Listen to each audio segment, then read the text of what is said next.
Esta viagem começa em Kalundborg, no lado oeste da Zelândia, e segue para o sul pela costa até a ponte do Grande Belt e a ilha de Tossing.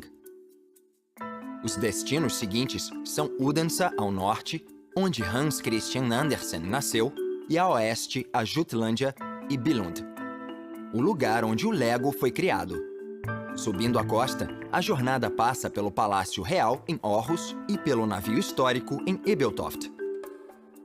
Por último, depois de conhecer Limfjorden, a viagem termina na ponta da Dinamarca, em Skien.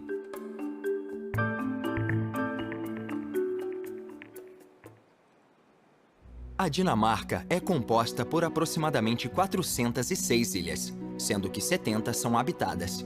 Com isso, o país tem um litoral de 7.000 quilômetros. E os dinamarqueses sempre tiveram uma ligação orgulhosa com o mar desde a época dos vikings, que zarpavam em Dracarys para explorar o mundo. Centenas de portos pontilham os litorais, muitos deles construídos séculos atrás. Kalundborg, na costa oeste da Zelândia, ilha principal da Dinamarca, tem um passado que se estende até a época dos vikings, embora o que está de pé hoje date do início do século XII. A Catedral de Nossa Senhora é um dos lugares de devoção mais importantes da Dinamarca, e é desse mesmo período. Não pode ter sido construída antes, porque o tijolo só começou a ser usado no país em 1170. A planta tem a forma de uma cruz grega, com os 4 braços do mesmo tamanho. O design tem alguns traços da Igreja do Santo Sepulcro, em Jerusalém, o que não surpreende, já que a construção se deu na época das Cruzadas, quando cavaleiros estariam voltando da Terra Santa. O amor que os dinamarqueses sentem pela bandeira nacional pode ser claramente visto nos milhares de flâmulas hasteadas no país todo. Do outro lado da baía fica o Palácio de Lerchenborg, uma bela casa barroca construída em 1745 para o general Lerche Lerchenborg, um rico dono de terras dinamarquês. É um dos melhores exemplos do tipo no país, e os descendentes do morador original ainda habitam a casa. A mansão simétrica de 3 lados fica em frente a um conjunto magnífico de celeiros, prova da herança agrícola da Dinamarca. Tirando cidades e portos, o litoral quase não foi loteado. Casas de veraneio ficam perto das árvores, longe da praia, onde construções são proibidas para não estragarem a paisagem natural. Foi em Trelleborg que os vikings construíram um de seus castelos em anel. Este exemplo raro, que foi escavado pela primeira vez nos anos 1930, provavelmente data do fim do século X. Dentro do forte circular há 2 estradas ligando os 4 portões. Uma entrada foi reconstruída para mostrar como teria sido originalmente. A fortificação circular é dividida em quartos, cada um com 4 casas comunais. Na entrada de Trelleborg, uma delas foi reconstruída em 1948. Um edifício assim teria recebido 50 guerreiros. Isso significa que o local tinha uma população aproximada de 1.000 pessoas, já que outras construções foram encontradas na região. Na época em que o forte foi feito, o rio era navegável, e não é difícil imaginar os Dracarys vikings aportados nas margens.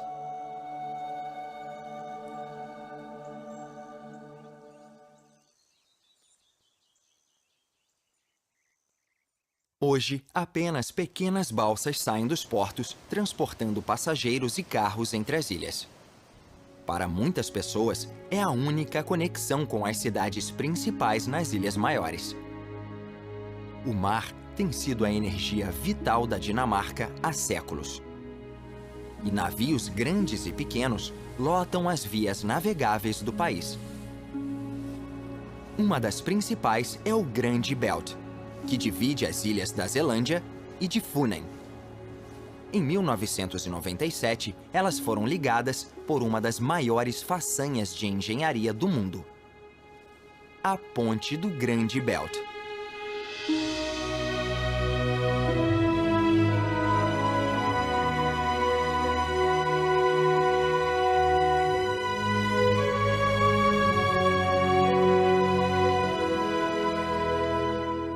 É a terceira maior ponte suspensa do mundo e, por coincidência, tem o ponto mais alto do país.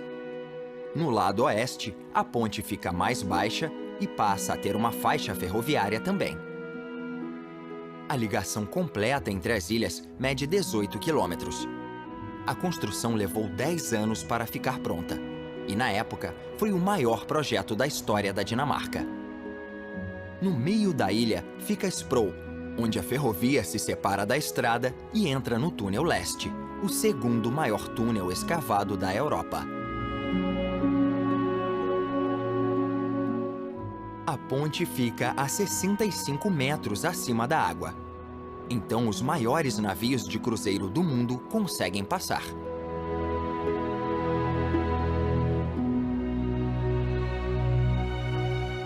Estima-se que 30 mil veículos paguem para utilizar a travessia por dia. E no lado leste ficam as 22 cabines de pedágio.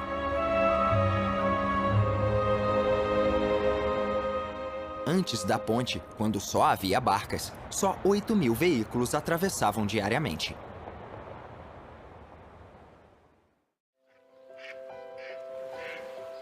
Não há ponto nenhum da Dinamarca muito longe do mar. Então é fácil entender como ele é importante para a história e a cultura nacionais desde a época dos vikings. Um exemplo desse amor pelo mar pode ser visto aos fins de semana, quando as vias entre as ilhas, como esta perto de Tøsing, oferecem uma navegação segura para milhares de barcos de todos os tipos e tamanhos.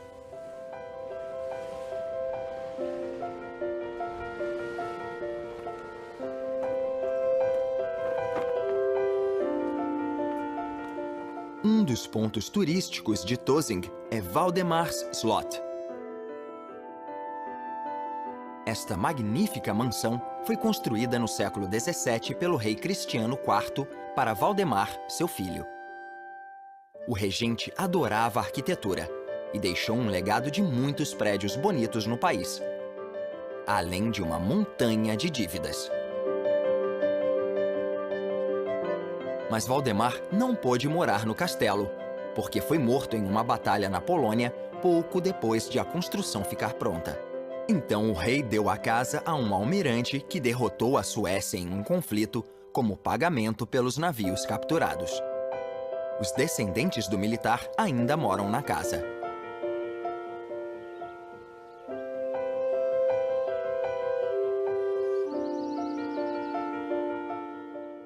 E esse almirante, para melhorar a propriedade no século XVIII, decidiu aumentar a vila de Truanse e construiu várias casas com teto de palha para os habitantes.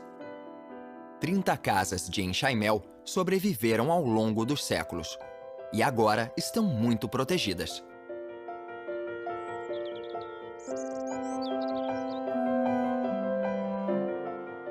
Estas belas e pitorescas residências se tornaram parte da história arquitetônica dinamarquesa, sendo retratadas em pinturas, livros, pôsteres e cartões.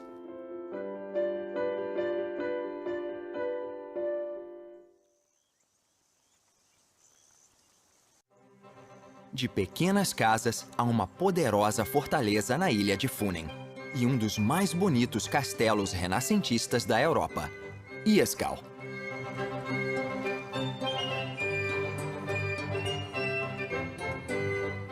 O castelo foi construído para a defesa no fim do século XVI, em uma ponte de carvalho no lago. Iskall significa floresta de carvalho. Reza a lenda que foi necessária uma floresta inteira para construir o castelo. Mas isso não está distante da realidade. Muita madeira seria necessária para aguentar o peso deste enorme edifício. O castelo é basicamente a ligação de duas casas comunais com uma parede dupla. tão espessa que contém escadarias secretas e um poço para garantir um suprimento de água. Em sua história, este castelo já foi habitado por várias famílias. Em 1784, ele foi vendido para Heinrich Billa, cujos descendentes o habitam desde então.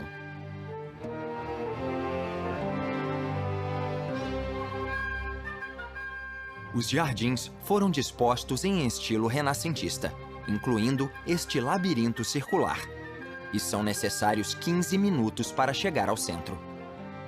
Eskal é um popular destino turístico e uma das maiores atrações da Dinamarca.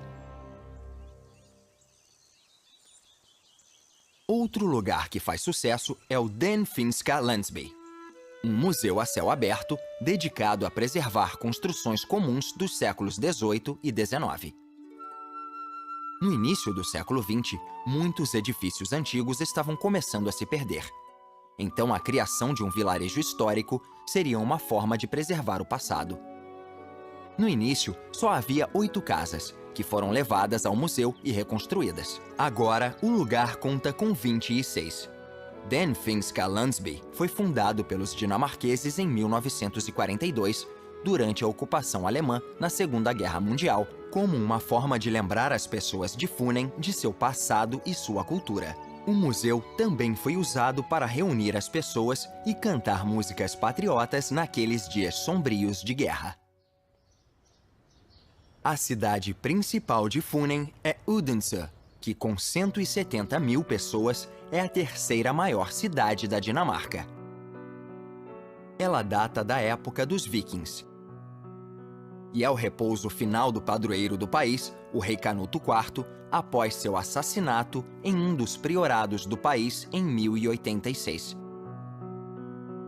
O morador mais famoso de Odense nasceu nesta pequena casa em 1805.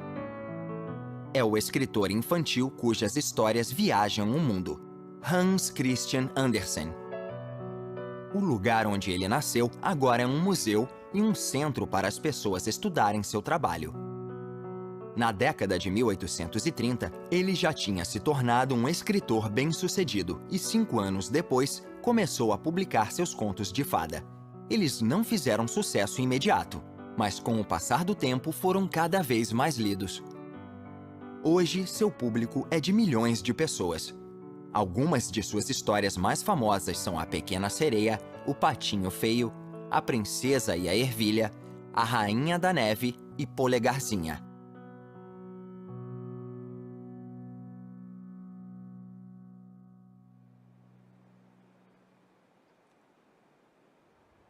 A ilha de Funen está ligada à Jutlândia por 2 pontes Little Belt, a antiga e a nova. A Jutlândia é a única região da Dinamarca ligada à Europa continental e que faz fronteira com a Alemanha. A nova ponte Little Belt foi construída em 1970 e é uma das poucas do mundo todo com aquecimento na superfície, para que fique sem gelo e neve no inverno. A igreja em Jelling é muito importante na história da Dinamarca. Foi lá que, no século X, as antigas religiões pagãs dos vikings foram substituídas gradualmente pelo cristianismo. O rei dinamarquês Gorm o Velho e Haroldo Dente Azul, seu filho, erigiram 2 enormes rochedos com símbolos cristãos. No cemitério da igreja, existem 2 enormes covas da mesma época da construção dos rochedos. O mais impressionante é que debaixo da terra, entre as covas, há uma série de pedras dispostas na forma de um drácar de 350 metros. Em 1994, este local histórico em Jelling foi consagrado Patrimônio Mundial pela Unesco. A alguns quilômetros a oeste fica o aeroporto de Billund, o segundo mais movimentado da Dinamarca, com um estacionamento lotado. O motivo dessa popularidade é que no fim da pista de decolagem está a maior atração dinamarquesa fora da cidade de Copenhague, a Legoland.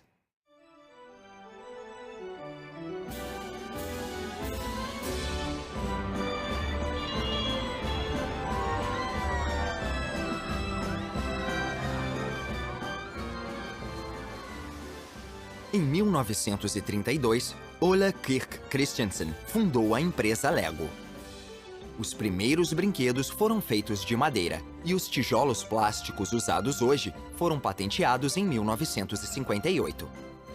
10 anos depois, a primeira Legoland foi inaugurada e desde então, parques foram abertos também no Reino Unido, na Alemanha e nos Estados Unidos. A missão da empresa é inspirar e desenvolver os construtores do futuro. E a visão é criar novos jeitos de brincar. Como se vê pelo público se apressando para entrar na mostra, os parques fazem muito sucesso. E tem atrações para crianças de todas as idades e seus pais. Tem atividades e brinquedos para todos, como o Legorado, que imita o Velho Oeste, a Terra dos Piratas, o Reino dos Cavaleiros e o Castelo, e a região mais famosa de todas, Miniland, em que uma cidade completa foi construída com milhões dos icônicos tijolos. A empresa estima que em 50 anos tenha vendido 400 bilhões de tijolinhos. A produção atual é de 20 bilhões por ano, o que significa que se todas as peças feitas até hoje fossem compartilhadas com todas as pessoas do mundo, cada uma teria 60 tijolos. A palavra Lego é derivada da expressão dinamarquesa Lego, que significa brincar bem. Milhões de crianças mundo afora têm se divertido muito há mais de meio século.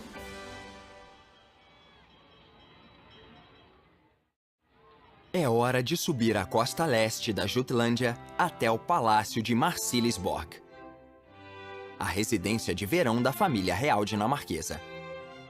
A casa do século XVIII foi construída para os Marsilis e em 1898 foi comprada para o príncipe Cristiano e a princesa Alexandrina como um presente de casamento do povo da Dinamarca. Ele viria a se tornar o rei Cristiano X.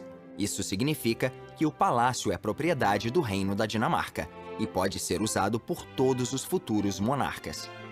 A rainha atual é Margarida II, que começou a usar a casa no verão, na Páscoa e no Natal com sua família em 1967. Quando ela não está se hospedando no palácio, a casa e o parque estão abertos para visitação pública. Do outro lado do mar, depois da Baía de Kulo, fica a cidade portuária de Ebeltoft. Em uma doca seca está um dos maiores navios de madeira do mundo e a última fragata movida a hélice. Chama-se Juland e foi construída em 1860. É o exemplo perfeito da transição de velas para hélices. Em 1864, a embarcação foi usada contra a marinha austro-prussiana no primeiro conflito marinho sem o uso de velas.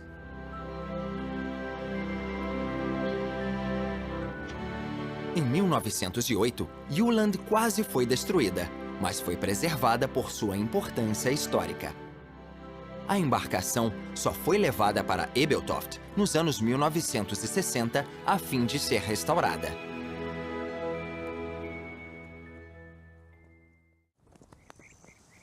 "30 quilômetros a oeste fica uma das casas de campo mais bonitas da Dinamarca, o Castelo de Clausholm. Na década de 1690, o chanceler da Dinamarca, o conde Konrad Reventlow, herdou a propriedade com um prédio antigo e dilapidado. Ele imediatamente o derrubou e começou a construção do edifício atual.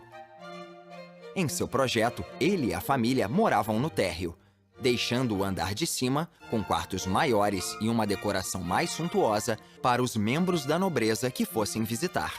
É uma das construções barrocas mais completas da Dinamarca. E o castelo permaneceu assim, congelado no tempo até os anos 1960. Como não tinha eletricidade, água encanada nem aquecimento central, só havia hóspedes nos meses de verão. Em 1964, os donos atuais começaram um enorme programa de restauração e modernização para atualizar o Clausholm.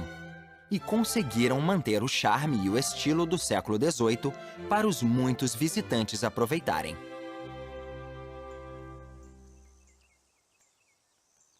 Ao norte, fica o maior fiord da Dinamarca, Limfjorden, que se estende pela Jutlândia e junta o Mar do Norte ao Báltico. Ele é composto de vários lagos unidos com trechos de água mais estreitos. No passado, foi usado por vikings que zarpavam em direção à Grã-Bretanha. E hoje é utilizado por navios de carga costeiros como passagem entre as inúmeras cidades. No lado leste de uma das vias do Limfjorden está um castelo muito antigo, Spottrup.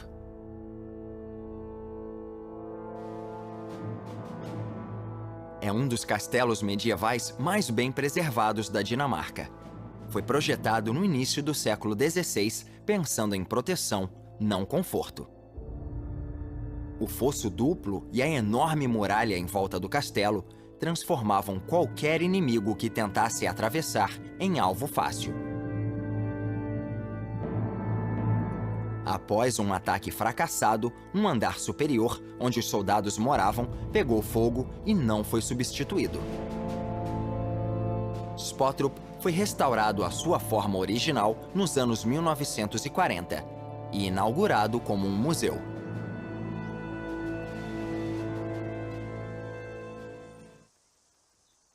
De volta à costa leste e perto do destino final, rios com cor de turfa desembocam no mar e correm por cima da areia que fica claramente visível na água parada.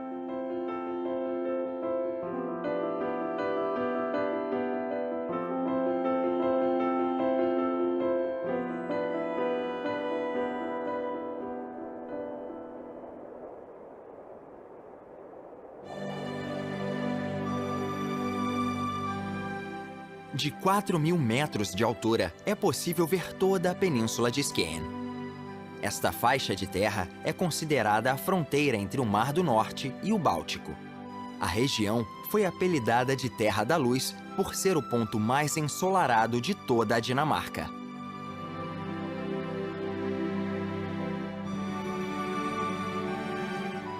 Essa luz atraiu pintores no século XIX, muitos dos quais se estabeleceram em Skien, onde fundaram uma escola de pintura.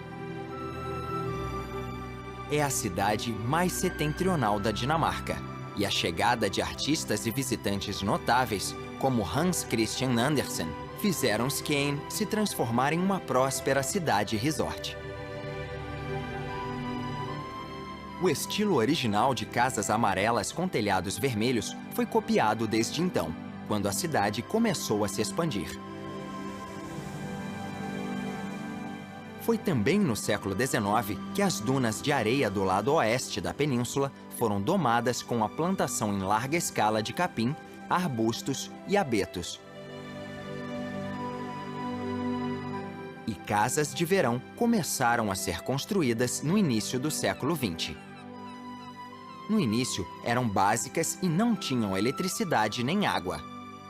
Mas versões mais modernas têm o estilo já associado ao design dinamarquês. A ponta da Jutlândia, no promontório de Grenen, é onde as costas oeste e leste se encontram no ponto mais setentrional da Dinamarca. É também onde o Mar do Norte encontra o Báltico. É um dos lugares mais populares para dinamarqueses visitarem. Eles podem evitar uma caminhada de 30 minutos usando veículos especiais chamados de Sandormen, ou Minhoca da Terra. Skien se tornou um lugar especial para os dinamarqueses que visitam o promontório de Grenen para pisar na estreita faixa de areia que separa os dois mares e que fica não só no ponto mais setentrional da Dinamarca, como também da Europa continental. Um lugar ótimo para encerrar esta jornada.